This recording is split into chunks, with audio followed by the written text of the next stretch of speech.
This is the Real Digital Transformation podcast series, empowering technology and business professionals to succeed with digital transformation. Now, here's your host, best-selling author Thomas Earl.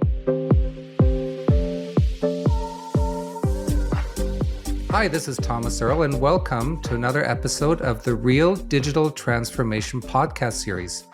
Today I have with me Sidhant, a managing partner at Zinnov, who is going to speak with us today about GenAI and its impact on business, on technology, and provide insights in terms of the different project experiences and applications that he has seen GenAI being utilized for. Sidhant, welcome to the show. Hey, thank you, Thomas. Very good speaking to you today.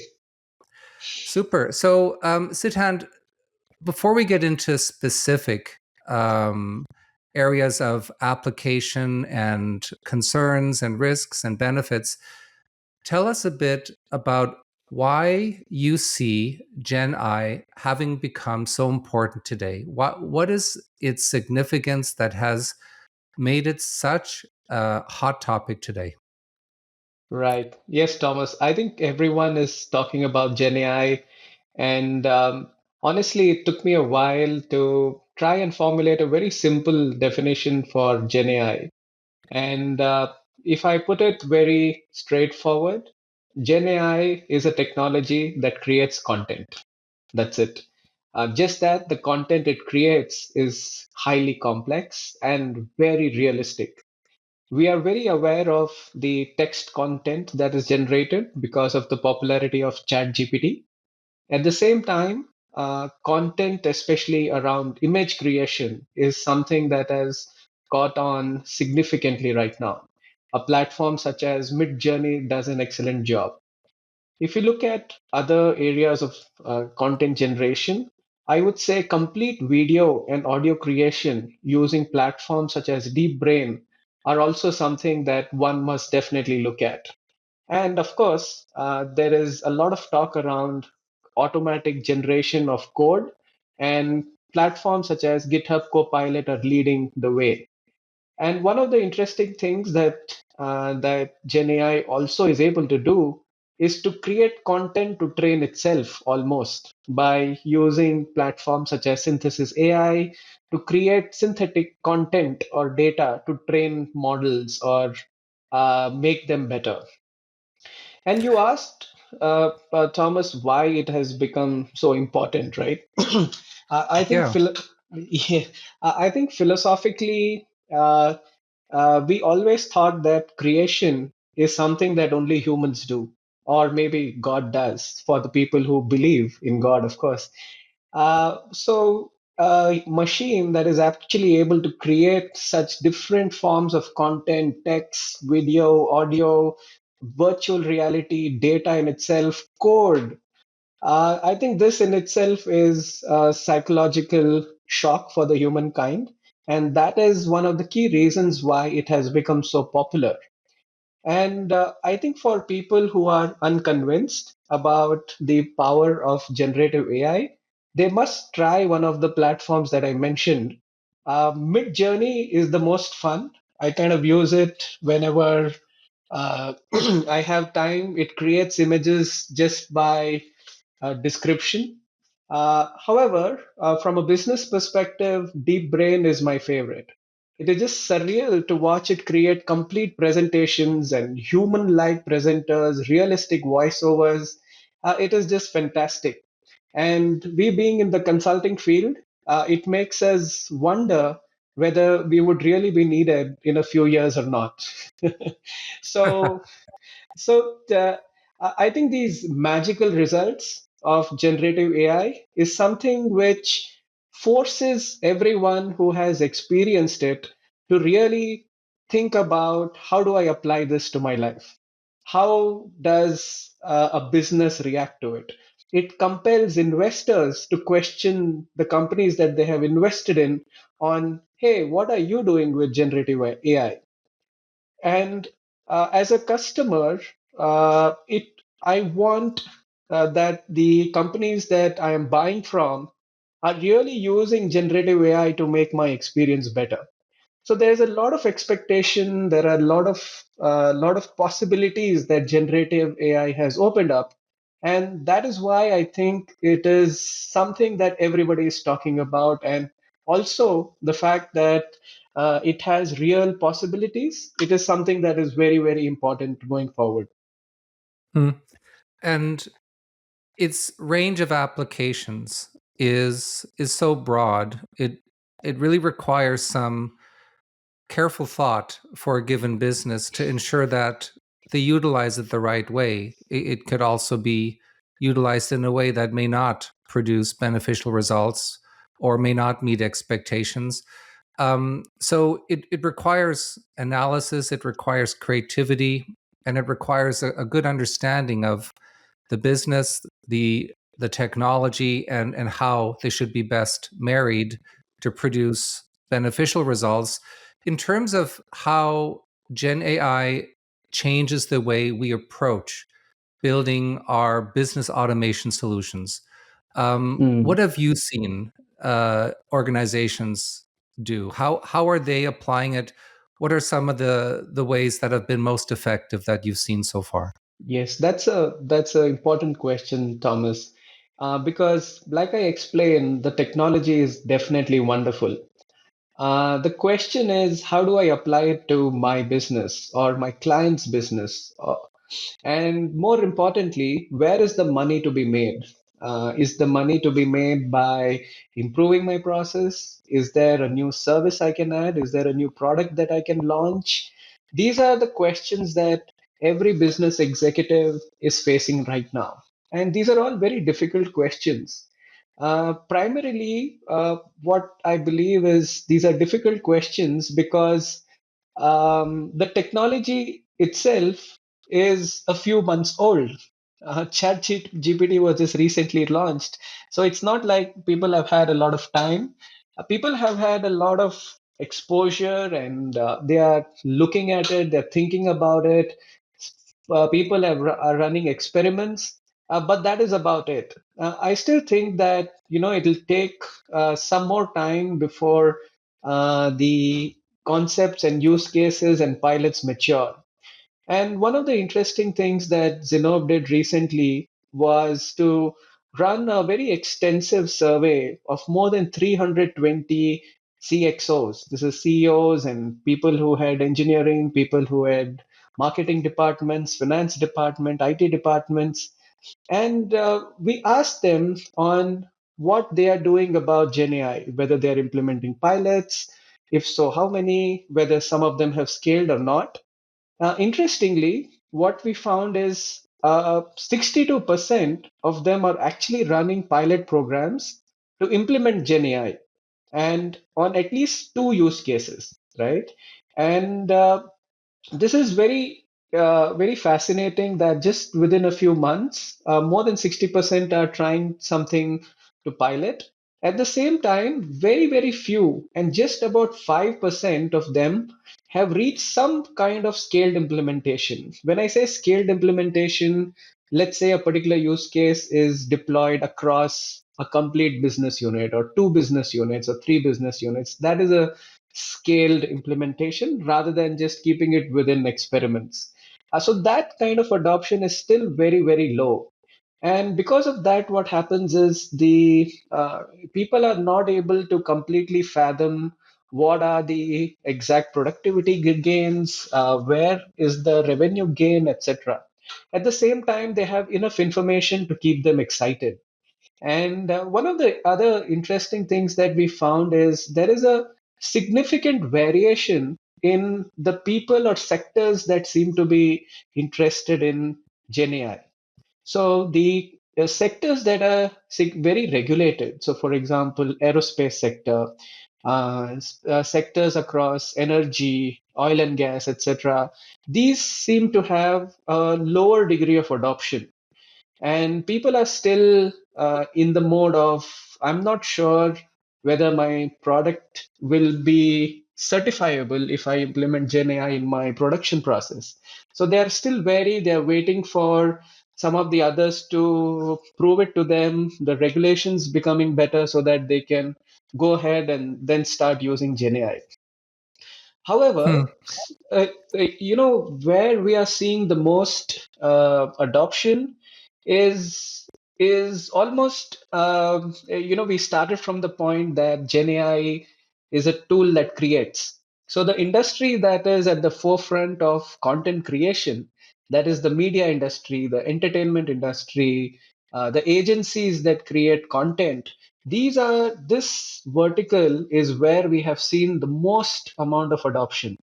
And these are all scaled adoptions that we have seen in a very short period of time. For example, when we spoke to Disney, they are using generative AI for creating the entire opening credits of their new series called Secret Invasion. And this is just one of the myriad use cases that they're deploying in. Dentsu is able to create an entire ad copy using a tool that they have developed specifically for this, a GenAI tool called Descriptor. Omnicom is running GenAI models to create optimal campaign strategies to not only identify the right demographic where they need to launch their product, but also to pinpoint social media influencers that are needed or would be the most effective when it comes to improving the chances of success for their product. So this is where we have seen some really good adoption.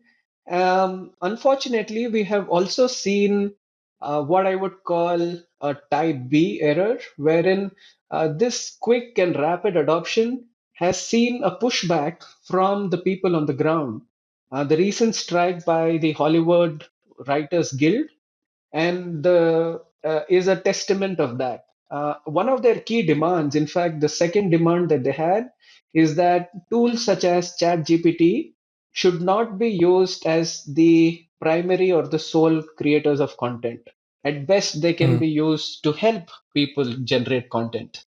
So yeah, I think retail is where, sorry, media and entertainment is where we have seen significant adoption, and we are also seeing the conflict start to emerge in that field.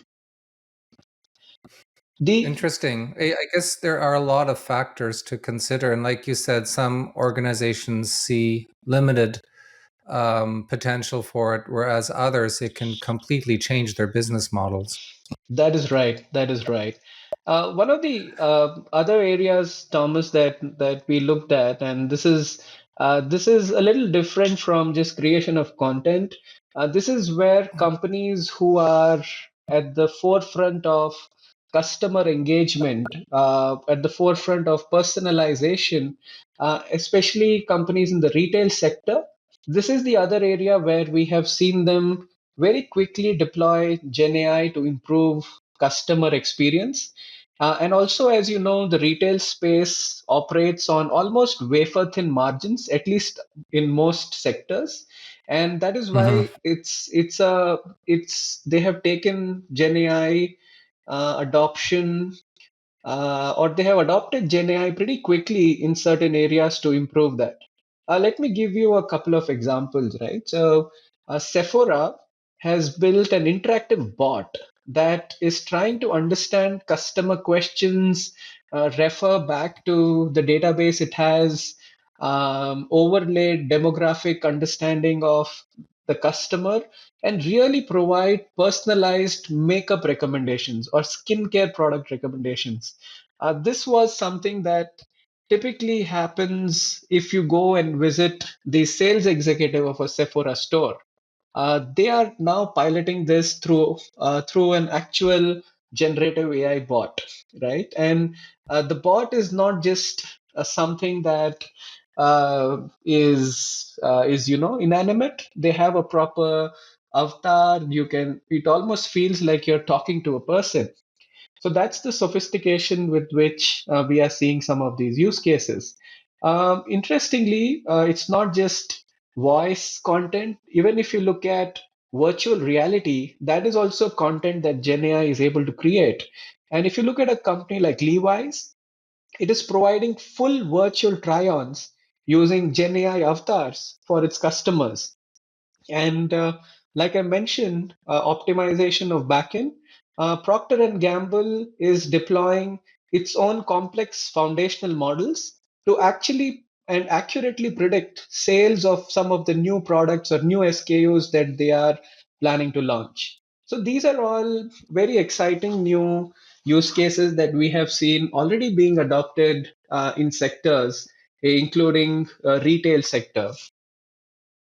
Hmm. Wow.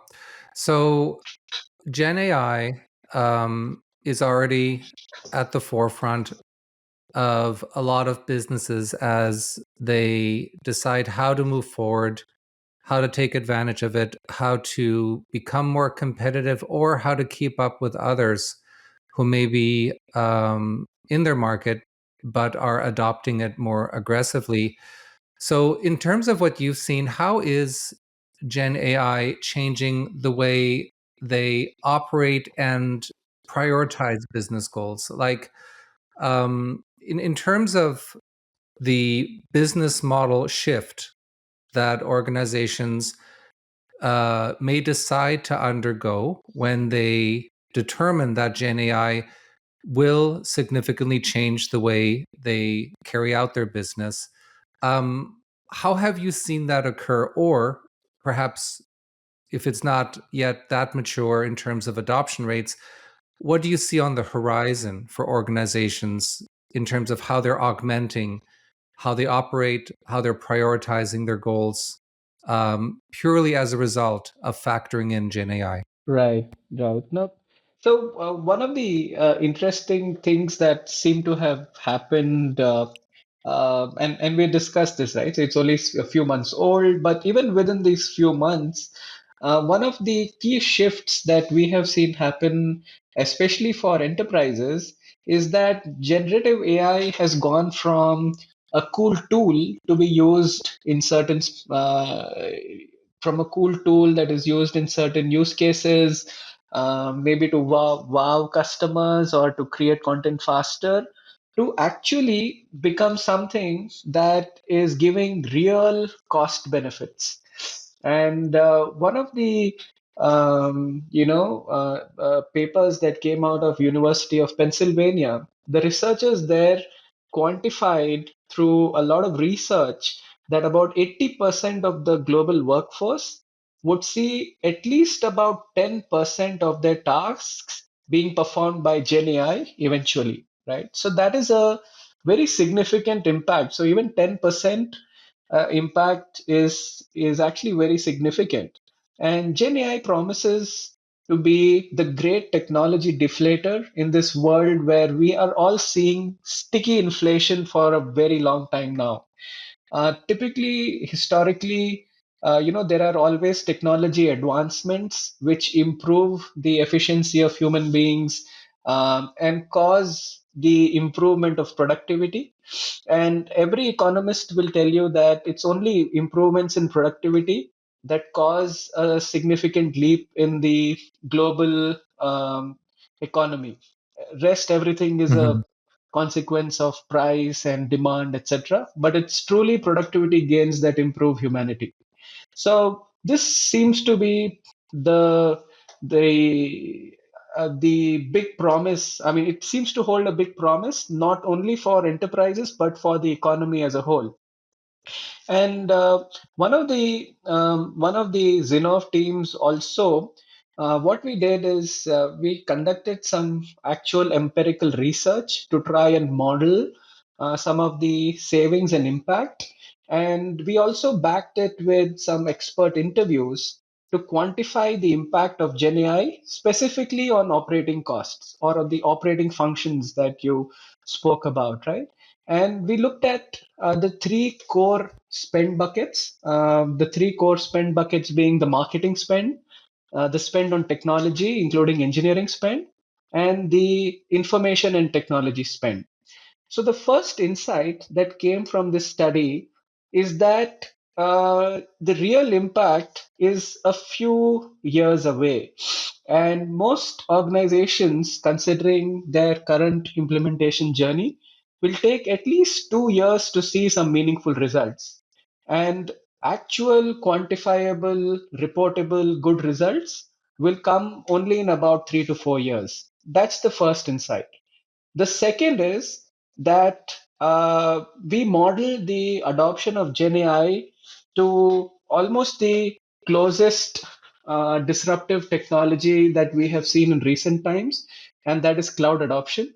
So Thomas, you've been an expert on cloud adoption as well, and you may recall that it was in 2008 when we could say that most of the public cloud was launched.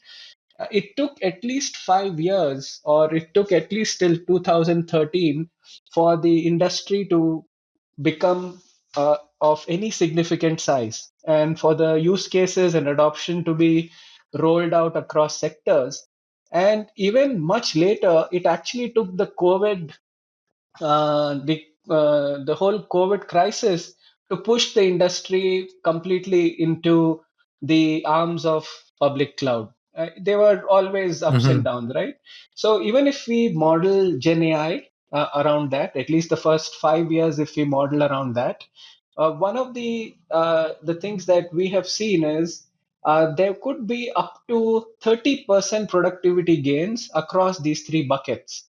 However, when we spoke to some of the respondents we had, each of them said that whatever be the productivity gains, not everything gets translated into cost savings. A lot of it is invested back into the business.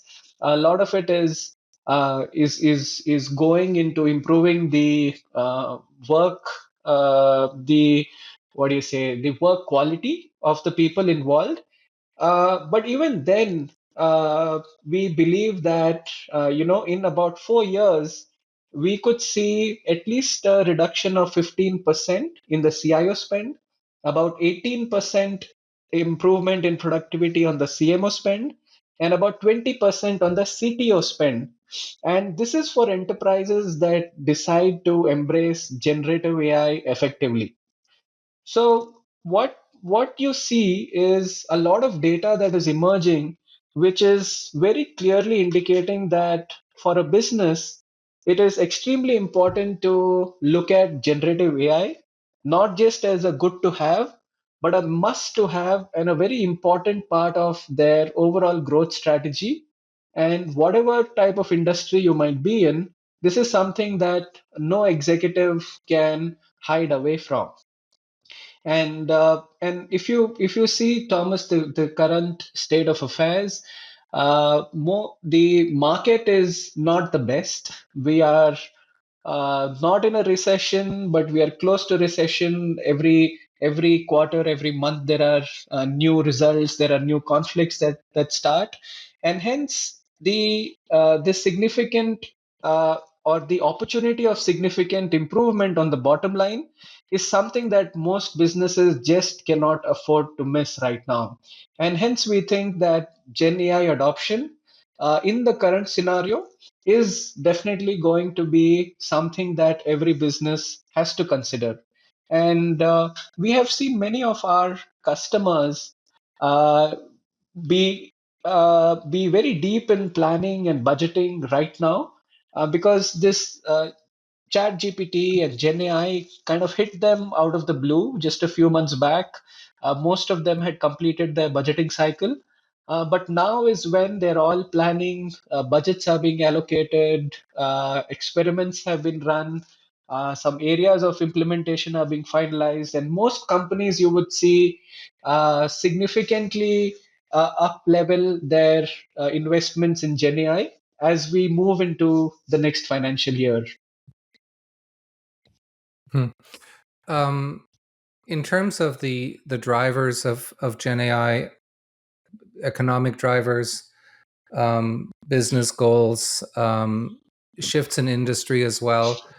That's very interesting to sort of see that overview of where we're at and perhaps some of the reasons why it has become so prominent now. But even on its own, if you take all that away, the potential of what it can give almost any kind of organization, it just appears to be a productivity tool of such potential that it can't be ignored. It Right. reminds me of when search engines became um, important to organizations, to individuals, and how that access to the internet changed the way we do all kinds of work, the way we carry out business, and the way we just on a daily basis interact with communities and society in general. And Gen AI appears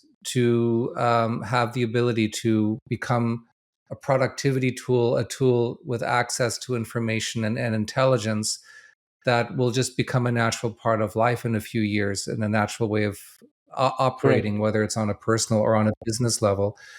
Um, but you talked a lot about the impact on productivity.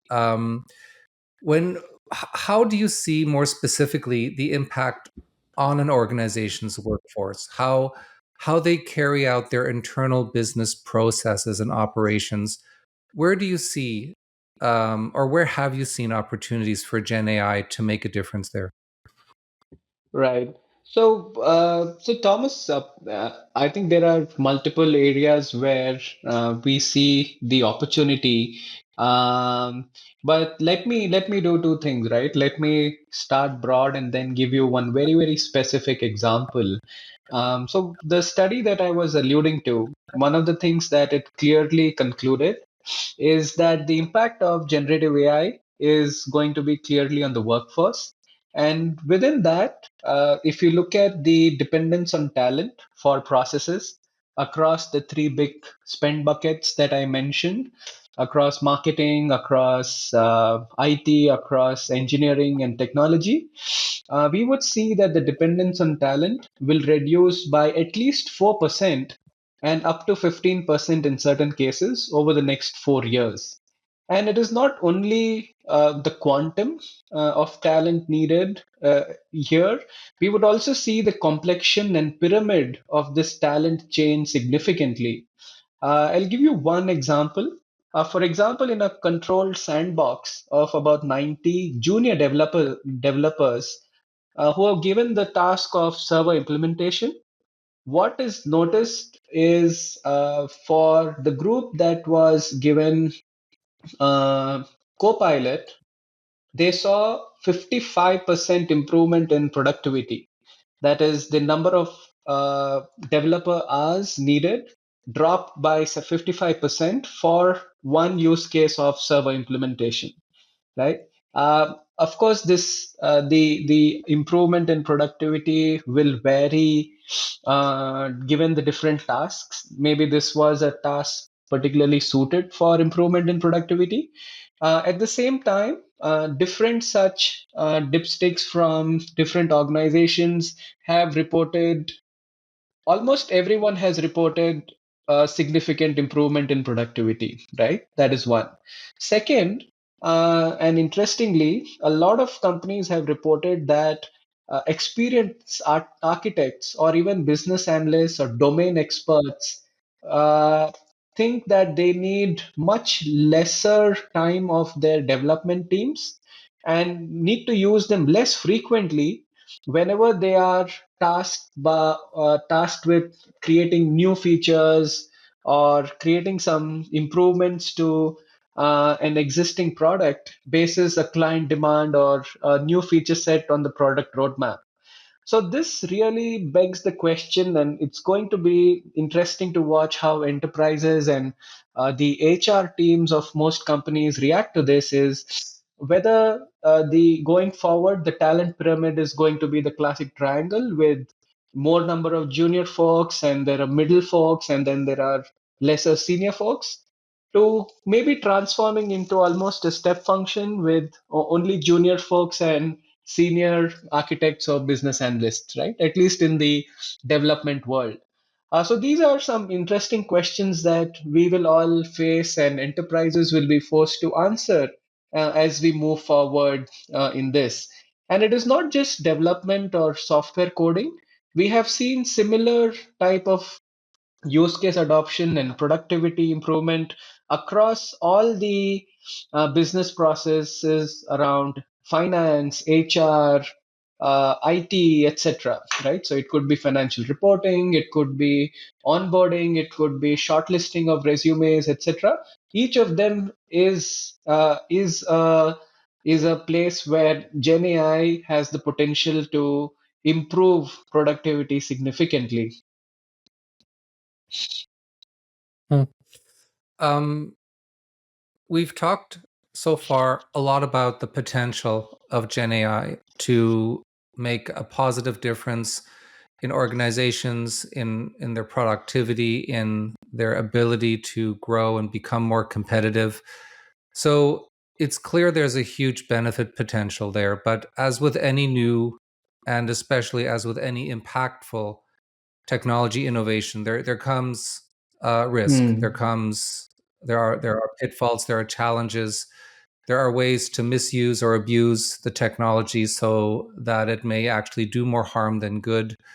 Um, Based on what you've seen and what you've researched, what are the primary barriers or challenges or risks to adopting Gen AI this year, next year? What Right. do you foresee that organizations should prepare Right. for? I think this is actually one of the very important questions, and recently there has been a lot of research on this. There is a lot of talk around this. A lot of people are worried. At the same time, many people are using some of these actual challenges to actually say and kind of hide behind these and say, hey, because of this, I will not look at Gen AI. Uh, but nonetheless, let me objectively look at what are the key challenges. And again, I will just refer back to the Zinnov survey of the CXOs that we did. We asked them exactly this question, right? On what are the barriers to adoption? And 64% of the CXOs told us that just the lack of talent with generative AI skills is the biggest reason holding them back from adopting Gen AI or taking Gen AI to the next level of adoption. The second reason, which 49% of the CXOs quoted, was lack of trust. And this was actually very interesting for us because this has nothing to do with technology, it has nothing to do with resource. It is just a fundamental lack of trust that Gen AI can deliver the right results. And this was followed by the clear business argument that it's very unclear on how much money needs to be invested to develop Gen AI use cases, to adopt it, and finally, what kind of returns are going to come. That is also uncertain, right? So these were the three big things that people spoke about. And let me address the first one, which is a very natural consequence of any new technology. We saw that every time there is something new, including cloud, that people who understand that area quickly become in demand, and the companies start hiring them, or there are institutes or training programs that are needed to develop them. So that is the first one, right? Talent and talent shortage. We have multiple models and research reports looking at what type of talent is needed for Gen AI. I won't go into the details. At the same time, every report that we have indicates that there is no way that the enterprises can find all the talent that they need readily available anywhere in the world. They have to look at reskilling their own folks or their own resources into these new generative AI skills. So the current data analyst that you have has to be retrained and reskilled to be able to adopt the new technology. The developer has to be trained to do it. The content creator has to have the ability to use Gen AI to improve his or her own work. That is one of the biggest takeaways that we have seen on this side. The other one that we have seen is the fact that it is important for every enterprise to leverage the ecosystem, and the ecosystem specifically around technology service providers. Because just as enterprises are looking to implement AI, are wondering about the use cases of AI, At the same time, these technology services companies are the ones that are also investing credibly and significantly into generative AI.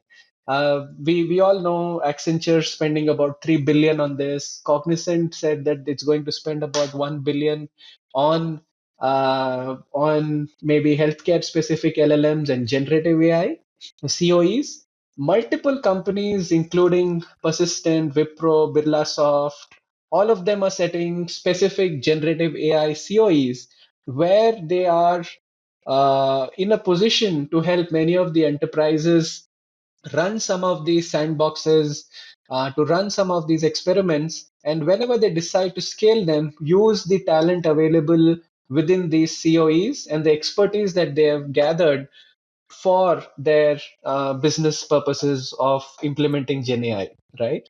The second area I'll quickly touch upon is on the returns.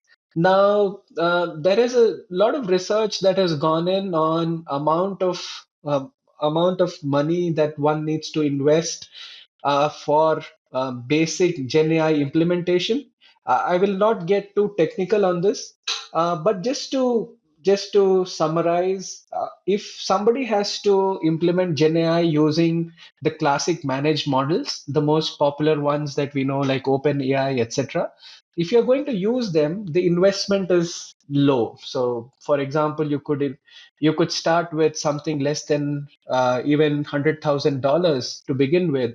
However, the return, if you are using some of these managed models, is going to be limited, and the use cases, the areas that you can adopt is going to be lesser because these are all almost generically trained models.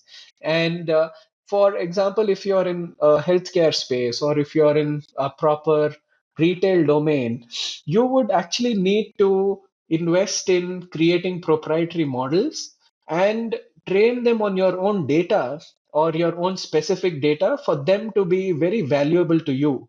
And using proprietary models sometimes can cost up to $50 million upfront of investment.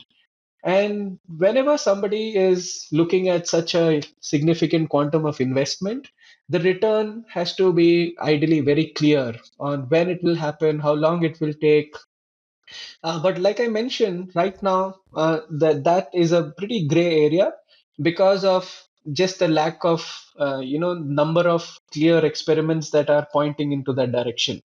So these are the two big issues, and I will I will maybe conclude with the point that you mentioned around the people who are talking about the different problems that adoption of Gen AI might create, ethical issues of just what the executive mentions about not trusting generative AI to actually do the right job or the correct job that they intend to do as an organization. And there are a few papers published on this. Harvard has written a few papers. There are other universities that have written some of this. I will take some examples. So if you look at Optum, it is a software, a Gen AI software, which many health systems are using to just find out and identify patients who are at high risk and should be followed up by the providers uh, to so that they don't have a recurrence of the incident that they came into the hospital into the for the first place in the first place, right? And one of the things that it found is that only 18% of the people identified by it were black and 82% were white, right? And this seems very unbelievable, but this actually happened. And when they actually reviewed the data of patients who were actually very sick after going out, the researchers found that the actual number should have been about 45% and 55%, right? So almost equal, but this was totally skewed, right? And this impact was really, really far reaching because this software was actually applied to more than 100 million patients. And so you can imagine how people have been, I would say, put on the wrong side of technology by using it. And this is just one of the examples. One of the large hyperscalers was recently in the docks when when it was reported that their generative AI tool that screened candidates for interviews was specifically downgrading resumes which had keywords such as member of women's society, member of the member of certain communities, and very clearly it was biased against women. Uh, the interesting thing to note is neither Optum nor some of these companies are intentionally trying to be biased. So where is this bias coming from? And what is the big limitation of Gen AI that comes to the fore is that it is as good as the data that is going into it.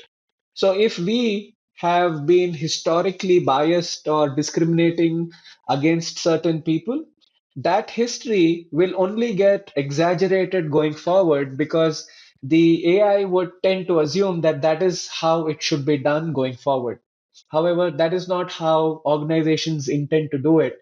So, this is actually one of the biggest concerns that has been identified from a Gen AI perspective.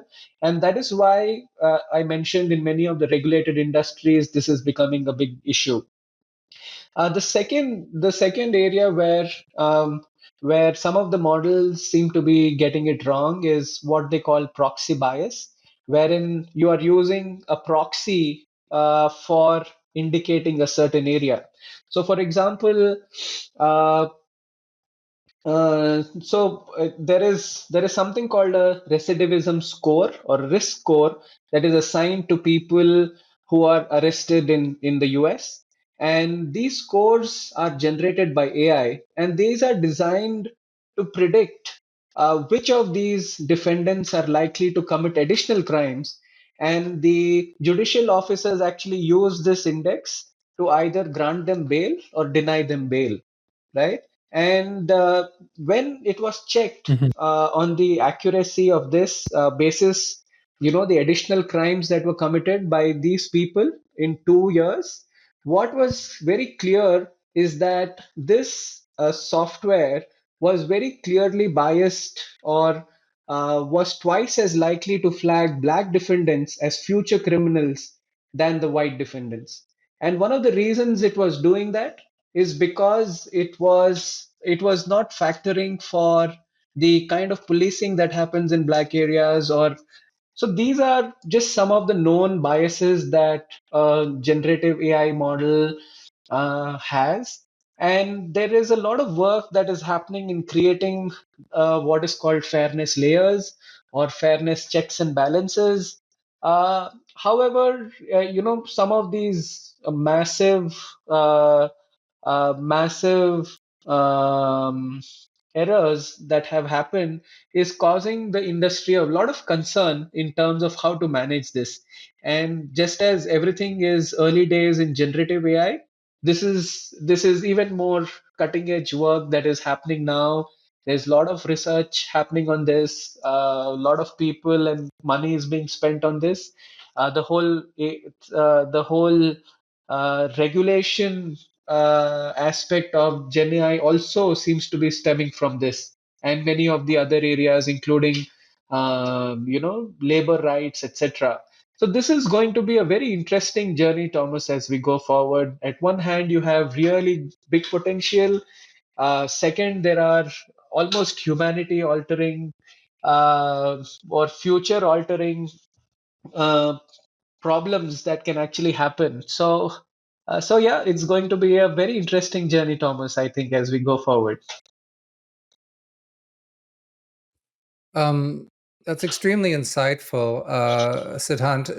A quick follow-up question. You mentioned earlier that for a corporation, they may need to spend upwards of $50 million to implement this correctly. So, with the types of data biases you just described, which appear to originate from vanilla data, uh, if a corporation makes that type of investment, would its expectation be that the result of that would be cleansing out data biases such as what you just described to ensure that the data they input for training purposes um, has as high Right. quality Yes, as yes, Thomas. possible? I think one of the important areas that people are looking at, one is how to make these managed models a lot more bias free, but they are inherently going to have that. And in proprietary models, that is where the complexity also arises because now you can't blame it on anybody else, right? You are now the owner of your own data, you're building your own model, and hence it becomes a lot more risky. And yeah, maybe it will take some more fairness societies or ethic committees to be formed to scrutinize every large investment in generative AI that a corporate is making to ensure that these checks and balances are done. People who are experts on Gen AI are vetting the kind of models that you're creating, the data that is going inside to ensure that it is free from at least the known biases that people have already discovered in some of the preceding activities. Hmm. And you mentioned lack of trust as being one of the primary barriers. Is it lack of trust in the technology, or is it perhaps lack of trust in the skill set that's available to the organization to put the Right. technology in place? I think from what we have spoken to people and during the survey, one of the things that came out is it's less the ability of the people who are implementing, but just the fundamental lack of trust that a model that is based on data and is trained on a certain piece of work will actually be able to do the morally or ethically the right thing, which people and corporates have taken years and years to formulate things around what is right and what is wrong. Sometimes you don't need to think about it that much. For example, if I'm just writing a simple blog, I don't need to do so. But when I am affecting my customers, when I am affecting a larger population, these issues become very important. And that is why they think that experiments are okay. But once it comes to larger scale adoption, it will be significantly hindered if these problems are not solved or not credibly solved by the people who are evangelizing this technology, by people who are experts on this technology. I think that is the big concern that they have. Yeah, and I guess also one of the big risks with all this is that if you've used training data that has biases, and you haven't had the skills or the budget to properly filter that out, but you've used it regardless, those data biases may not surface until a later point when you're already using and relying on the Gen AI features in your business. And then if there's a realization 3, 6, 9 months down the road that the data is not good and it's not producing good results, or it's causing problems or conflicts, then having to undo that and backtrack and replace it and retrofit your business, your solutions, that could be disastrous for an organization. So the challenge of data bias that you described seems like it really should be at the top of the list for many Absolutely, organizations to Thomas, factor and in. and you're absolutely right because once the a large scale rollout means exactly this, right? That you have completely switched or you have switched your important functions or your important products on the new technology, and if suddenly you realize that this is what is happening, It's almost akin to a complete product recall or almost stopping production in say a manufacturing space, right? So yes, it does have huge consequences, and that's why as the importance and degree of consequences increase, it is moving more and more away from a nice fancy toy to something that people are taking very seriously. A lot of research is going in. A lot of money is being spent across academia, across consulting organizations, enterprises, everywhere, right? So yeah, I think like I said, very interesting times, Thomas. I'm sure in the next 6 months we would know at least 10 times more about Gen AI than we do in the first 6 months. So I think when we speak in a few months, we should be in a position to have a lot more informed conversation. Yeah, I think so. Looking ahead, how will our lives, our professional lives, our personal lives, how will they have changed as a result of this? Fast forwarding a year from now, it'll be very interesting to see. And also, what are the pending regulations that may come into place by certain governments around that, and how may that shape or limit, the utilization potential? All that we'll have to see how it all turns out. Sidhant, this has been extremely interesting and insightful. Thank you so much for your time. But before we go, could you tell us a bit more about Zinnov and your role there, and what type of Yes, services you Thomas. So, provide? so Thomas, that's this has been a very, very, very interesting conversation. It gave us the opportunity also to reflect across the different areas of work that we have been doing across the organization on Gen AI and try to put it together for this conversation. So very quickly, Thomas, Zinnov is a management consulting firm, and we primarily help large enterprises look at new technology in terms of building it out or in terms of trying to acquire it, like look at startups or look at other companies to acquire, and also companies that are interested in investing in technology. It could be the private equity firms, VC firms that invest in technology. So this is the group that we work with. Our primary role is to have a very good understanding of the nuances of technology, the nuances of talent needed to implement this technology. We really understand the ecosystem that it takes to build out new technology, including startups, service providers, academia, etc. And we think of ourselves as people who are able to bring all of this together for helping our enterprise customers do the fastest and the best adoption of technology that is possible. So that's a very quick brief of what we do, Thomas. Wonderful. Sidhant, thank you so much for your time today. Look forward to doing this again in the not too distant future, and we'll see how everything Great. turns Thank you out. so much, Thomas. Thank you for listening.